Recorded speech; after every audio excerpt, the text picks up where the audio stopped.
La expansión de Irio a más líneas y ciudades del país sigue siendo actualidad, y tras las novedades que contamos en anteriores vídeos sobre la liberalización de nuevas rutas para los próximos años, estos días se han sabido detalles muy interesantes sobre esa hoja de ruta de la firma hispano-italiana, donde parece que los obstáculos y las dudas son protagonistas.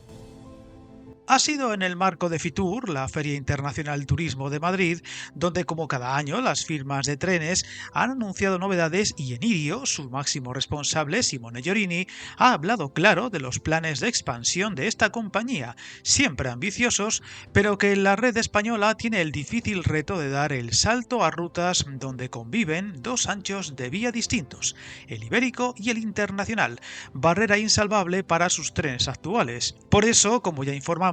la empresa que meses atrás se convertía en mayoritariamente pública del gobierno italiano ha estado sopesando la compra de nuevos trenes, especialmente a Talgo con su modelo Abril a la cabeza, aunque también ha sonado la posibilidad de los Oaris de CAF, una compra que siempre sería cara, compleja y que necesitaría de varios años y donde la rentabilidad de la operación no está nada clara. Otra de las claves que se ha subrayado es que existen importantes incertidumbres en la liberalización de vías por parte de Adif, con un calendario todavía a medio plazo, como también contamos en un vídeo, y que necesitaría aún de varios años para poder llevarse a cabo, y han pedido concreción y celeridad al Ministerio de Transportes en todos los detalles para tomar decisiones. Dos detalles que preocupan a una empresa que espera alcanzar o quedarse muy cerca de la ansiada rentabilidad este mismo año, pero que ve muy arriesgada su apuesta por llegar a los dos mercados donde necesitaría de nuevos trenes, como serían Galicia y Asturias, dos rutas que han arrojado números muy importantes en 2024, con récord en todos sus servicios de alta velocidad y asentando el sorpaso del tren frente al avión en la relación Madrid-Santiago.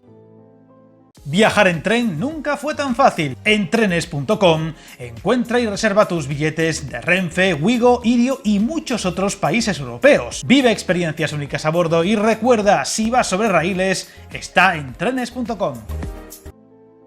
Otro de los detalles que frena el entusiasmo de Irio en llegar a estos dos territorios del norte es la dificultad para adquirir esos nuevos posibles trenes, en caso de aprobarse, ya que Renfe ha acaparado toda la oferta en el mercado limitado a Talgo y CAF, y cualquier contrato de compra de material significaría varios años entre fabricación y pruebas para poder operar con ellos, por lo que ya no pocas voces sugieren que el desembarco de Irio, y está por ver si también el de Wigo en las rutas a Asturias y Galicia, puede no llegar hasta que el ancho de vía sea el mismo y aprovechen para redoblar los esfuerzos en rutas a medio plazo que también son muy atractivas y no necesitarían de compra de trenes de ancho variable como Granada y sobre todo el País Vasco, donde si todo va bien y las obras de la Y vasca y la conexión entre Vitoria y Burgos avanzan en el calendario previsto, podría estar operativa en 2030.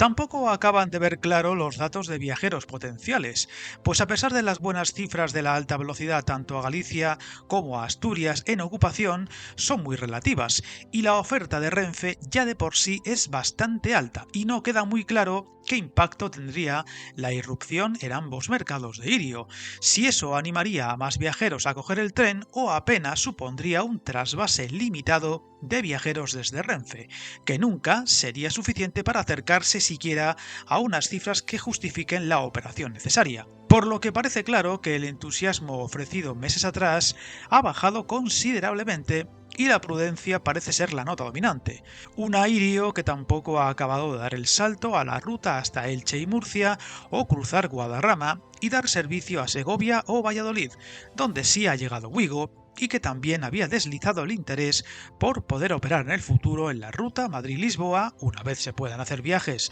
de menos de 6 horas, e incluso una ruta entre España e Italia que parece estar aparcada por un tiempo. Recordemos que la compañía cerró el ejercicio del año pasado con más de 14 millones de viajeros en España repartidos entre los 3 corredores donde opera, llegando a 11 destinos del sur y levante, por lo que parece claro que de momento el interés de la firma de los trenes rojos es asentarse en los mercados a los que ya ha llegado y cuadrar al máximo sus cifras y números, por lo que el desarrollo de este prometedor 2025 será más que importante para la toma de decisiones de cara al futuro y seguiremos pendientes. Suscríbete al canal y recuerda, hasta el camino más largo se inicia con un primer paso.